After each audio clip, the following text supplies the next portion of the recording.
Hello everyone. आप सभी के की आप सभी अभ्यर्थियों के लिए काफ़ी ज़्यादा इम्पोर्टेंट अपडेट आज की है। जैसा कि आप सभी को पता है कि आपका जो नर्सिंग ऑफिसर्स की वैकेंसी थी उसको लेकर के आपका एडमिट कार्ड जो है जारी हो चुका है। तो फाइनली आप एडमिट कार्ड तो डाउनलोड कर ही पाएंगे। लेकिन सबसे बड़ी बात यह है कि एडमिट कार्ड डाउनलोड करेंगे ही करेंगे, लेकिन सबसे इम्पोर्टेंट जो बात है आपको ध्यान रखना है कि किस प्रकार से आपको चीज़ों को एग्ज़ाम से पहले, यानी कि आपको परीक्षा केंद्र पर जाने से पहले बात करें या फिर सेंटर में जाने से पहले आपको किन बातों का ध्यान रखना है घर पे ही।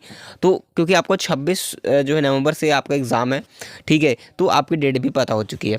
तो फाइनली आपको सबसे पहले एडमिट कार्ड डाउनलोड करना है। कैसे करना है आप सभी को इतना पता है। हम यहाँ पर क्लिक करते हैं, ठीक है, और यहाँ पर क्लिक करेंगे तो क्लिक है टू डाउनलोड एडमिट कार्ड पर क्लिक करेंगे।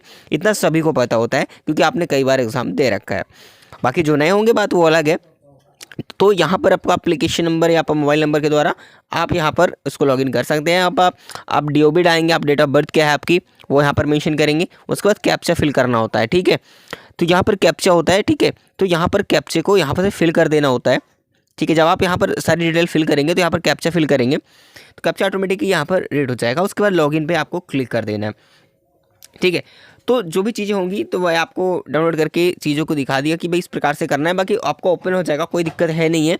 और जिनकी आगे की प्रॉब्लम होगी वो कमेंट करके जरूर बताएंगे। अब एडमिट कार्ड डाउनलोड करने के बाद क्या इंपॉर्टेंट है, चलिए उसको मैं आपको बता देता हूँ।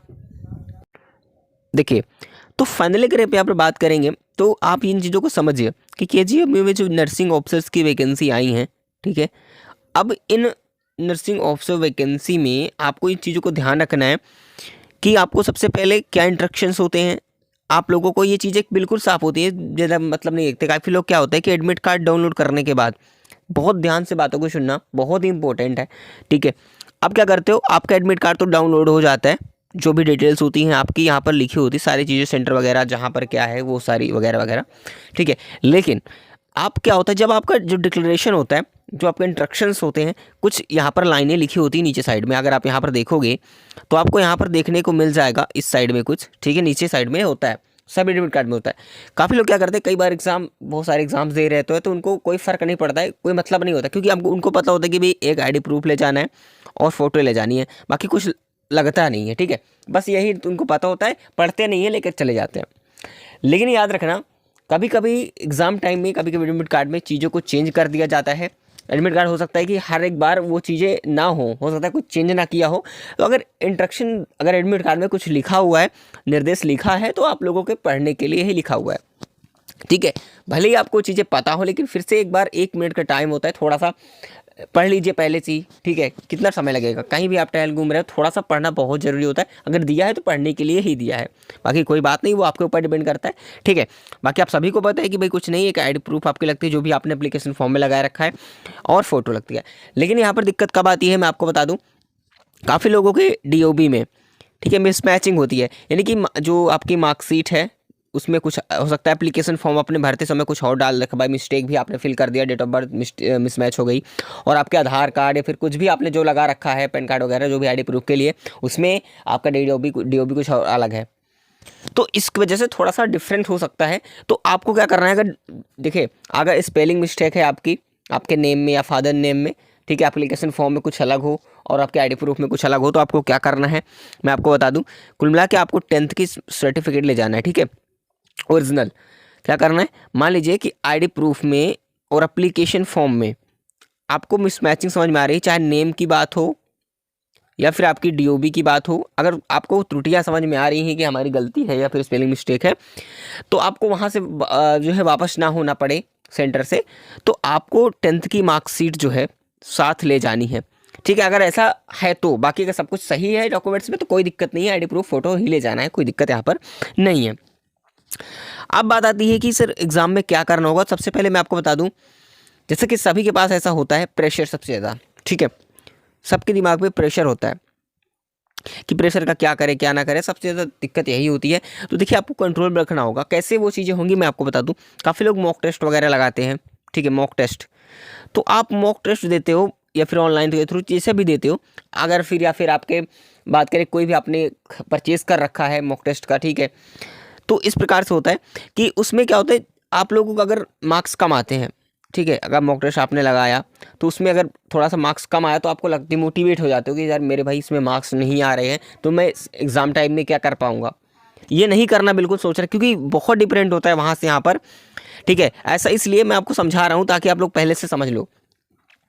अब होता क्या है कि आप लोग बहुत ज़्यादा प्रेशर में हो जाते हो कि यहाँ पर यहीं से डिमोटिवेट हो जाते हो कि अब मैंने यार इतना या फिर तैयारी की भी है, अब मॉक टेस्ट लगाया, मार्क्स कम आए तो आप लोग डिमोटिवेट हो गए, भैया मैं उसमें क्या कर पाऊंगा। ऐसा नहीं करना है, क्योंकि देखिए जो मॉक टेस्ट वगैरह बनाए जाते हैं जानबूझकर हार्ड किए जाते हैं, ताकि आप देखिए अगर ईजी होगा तो आप लोग तो लगा लोगे, ठीक है, तो ऐसे मार्केट में वो बिकेगा नहीं। तो इस प्रकार से क्या होता है कि जानबूझकर हार्ड बनाया जाता है, टफ बनाया जाता है मॉक टेस्ट को, ताकि आप लोग देखो कि हाँ नया क्वेश्चन आ रहा है, इसको हम कर नहीं पा रहे हैं, तो आप लोग उसमें उसको परचेज कर सको, इसलिए ऐसा करा जाता है। लेकिन एग्ज़ाम आपको सिलेबस के थ्रू ही दिखाया जाएगा, जो आपका एग्ज़ाम कंडक्ट करा जाएगा आपके सिलेबस के अकॉर्डिंग, जो हिसाब से देना चाहिए एग्ज़ाम में क्वेश्चन उसी प्रकार से आएंगे, तो आपको डिमोटिवेट नहीं होना है। अब देखो, जब तक आपने तैयारी की है वो की ही है।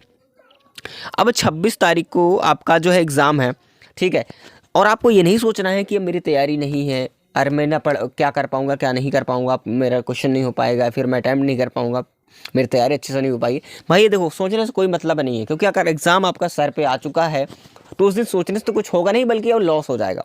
ये सोच के रहना है कि हमारी तैयारी जो भी रही है, एग्ज़ाम की तैयारी जो भी आपने किया या नहीं किया हो, फिर भी आपको यही सोचना है, पॉजिटिव थिंक सोचना है कि जो भी मेरी तैयारी की मैं तो फोड़ के आऊँगा भाई, ठीक है, जो भी आएगा मैं तो कर ही लूँगा। आपको पॉजिटिविटी बनाए रखनी है, भले ही आपने पढ़ाई तैयारी नहीं की हो अच्छे से, ठीक है, कि जो भी आता है मैंने तैयारी की है, जो भी आएगा उससे मैं करके आऊँगा, ये सोचना है केवल, ठीक है। इससे पॉजिटिविटी बनी रहेगी, प्रेशर कुछ कम होगा। बाकी एग्ज़ाम टाइम में आपको अच्छी सही तरीके से जिसे आपने तैयारी कर रखी है वो अटैम्प्ट करना है, गलत आपको अटैम्प्ट नहीं करना है, ठीक है, बिल्कुल। तो आपको टारगेट स्कोर क्या होना चाहिए, काफ़ी लोगों का ये डाउट होता है कि टारगेट स्कोर क्या होना चाहिए। तो देखिए मैं आपको बता दूं टारगेट स्कोर की, तो टारगेट स्कोर कितना होना चाहिए ये मैं नहीं कहूँगा अभी, ठीक है। हालांकि आपको ये बता दूं कि आपको ठीक ठाक जो आपका एवरेज मार्क्स है वो लेके ही आना होता है, ठीक है। तो आपका जो एवरेज मार्क्स है उसको आपको ले आना होगा। देखिए आपका जितना भी अटैम्प्ट हो सके, क्योंकि मैं अगर ये कह दूं कि इतना लाना आप लोगों को सही होगा तो ये गलत है, ठीक है, क्योंकि आपके एग्ज़ाम लेवल पर डिपेंड करता है कि आपके अटैम्प्ट कितने हो सकते हैं। हो सकता है हार्ड अगर जो है जो शिफ्ट हो वो आपकी टफ हो, ठीक है, तो उस पर डिपेंड करता है कि आपके क्वेश्चन का लेवल कैसा रहा है, उस पर भी अटैम्प्ट डिपेंड करता है। अगर इजी होगा तो लोग ज़्यादा से ज़्यादा क्वेश्चन अटैम्प्ट करेंगे, हार्ड होगा तो भाई सभी के लिए हार्ड होगा, ठीक है। तो इस प्रकार से कुछ होता है, इसलिए हम ये नहीं कह सकते कि टारगेट स्कोर क्या होगा। आपको अपने अकॉर्डिंग जो आपकी कैटेगरी है उसके अकॉर्डिंग आपको अटैम्प्ट कर लेना है। बाकी अगर उससे ज़्यादा अगर आपको लगता है कि करना सही है, अगर आपको आ रहा है तो कीजिए, ठीक है, बिल्कुल।